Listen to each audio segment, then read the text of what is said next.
All right, Miss Amy, you're up, sister.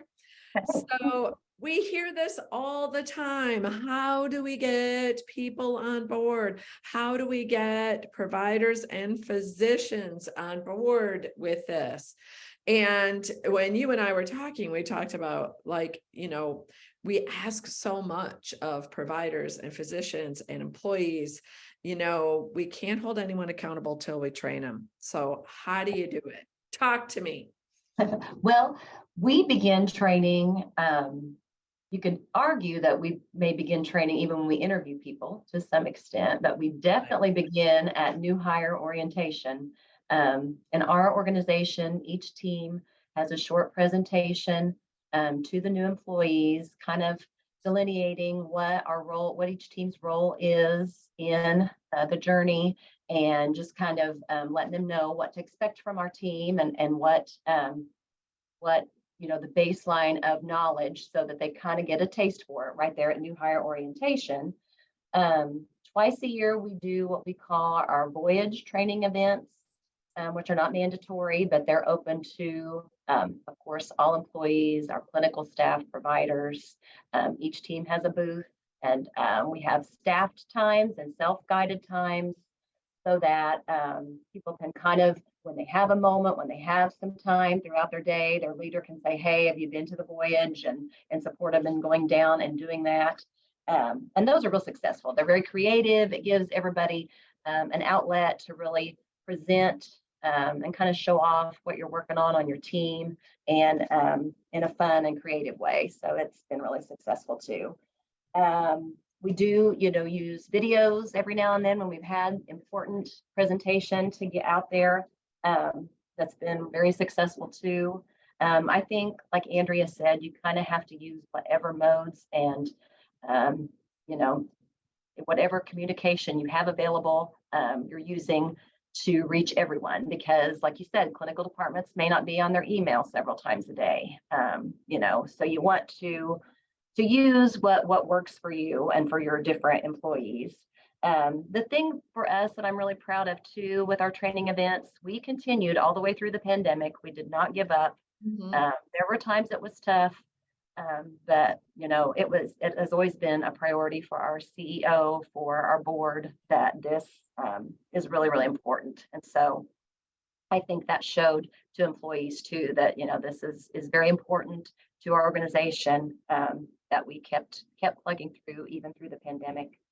As far as our training events too, our education team is great at our hospital. So if you have an education team, they do a wonderful job elevating the training events ahead of time, making them fun, making them creative. We have a theme every time we do one, which is fun. Our bulletin board that we primarily use for communication to employees regarding team information is right outside the cafeteria. So as we know, in pretty much every hospital, that is a gathering place. So it catches everybody's eye so that they can be looking out for new information there. We use ours to highlight a monthly standard of behavior, positive communication standard, just so they're top of mind and elevated there for everybody to see. We use our newsletter.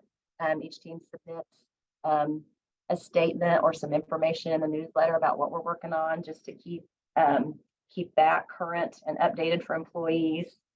And we try to make, even though we're several years into our journey, we try to, always refresh what we're doing. Definitely, early in the year, I think, when we're all looking at how can we help support our organizational goals, we try to look at positive communication standards, whatever it is that we offer to the organization, and how can we use that or reinvent that for this year to help our organization meet our goals. So it kind of surprisingly puts a new twist on things pretty often, even sometimes more than once per year, how you're presenting that to staff.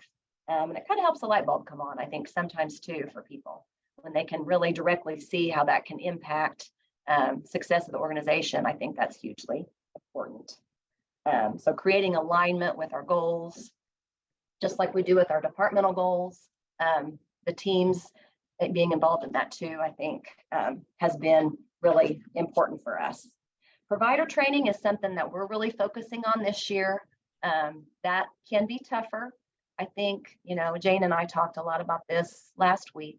You have to present it in bite-sized pieces to providers. They want to know the information. They don't want to be left behind in what the rest of the staff are working on and doing. So I think, they're motivated to learn it. It's just presenting it in a way that's easy for them to take it in, in a meeting they're already at, in a way that makes it applicable for their practice so that they can see the benefit. Our providers have commented frequently that they notice a change. They comment on, staff interactions and patient experience frequently. So I think, most of them really want to be a part of that and are motivated to get on board. So. That's right. Don't leave your docs and providers out of it. No, I was truly so impressed the other day, Amy, when you said we always try to align our service standards, the positive communication standards, with, the org goals. So if I'm your ER director, let's say, and I'm listening to you talk at a department head meeting, and you're going to hand the baton on managing up, say, and you put it, here's my CEO, just like Andrea said, explaining what the org goals are, explaining, what it is that the organization's trying to achieve. What's my role in that? Oh, Amy just gave my role. If I do this, it's going to move the needle like this. I think that's genius. Totally. Yeah. But you're right. Human behavior change is hard. Physicians, providers aren't any different than the rest of us. We got to hook it onto something that we're already doing. We got to tell stories that are relevant to them and their work, right? And they'll do it. So for sure. Thank you, Miss Amy.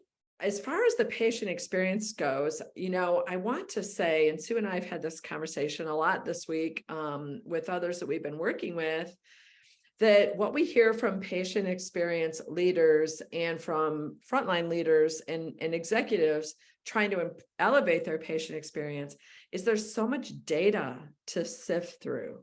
There's so much that goes into the patient experience. There's quality data, there's service scores from your vendor, there's what the leaders are getting when they're doing frontline rounding, there's service recovery, like there's all of this. How do you put it all together to create this picture of what should I just start? How do I interpret my data so I know what to begin working on? And then how do I do that work? What exactly am I going to do in order to make this happen? So it just so happens that, she and I recently got a giant compliment from an organization that we deeply, deeply admire, the Rural Wisconsin Health Cooperative, located in Sauk City, Wisconsin, PS, the home of Culver's. But anyway, and what those ladies said to us is, you guys are the secret sauce at this. Like, this is the real deal, how you can look at someone's data and say, if you do this, this will happen. Do this, 1, 2, 3 things, and your results go like this. And you're always right. Weird, right? We don't have a crystal ball. We just did it for a long, long time. And we know how to get her done. And we have people in 30 organizations that have also done it and know how to get her done. So our gift to you today in follow-up, we want to invite you to just email us. We have a standard in our company that we respond to leaders who need us within 24 hours. And go ahead, shoot us an email. And we're going to send you a calendar link so you can set up a call. You bring us your data, we interpret it, we give you the solutions to say, do these things, and you're going to rock it. So that's our gift to you. Reach out to us, contact us. We would love to hear from you.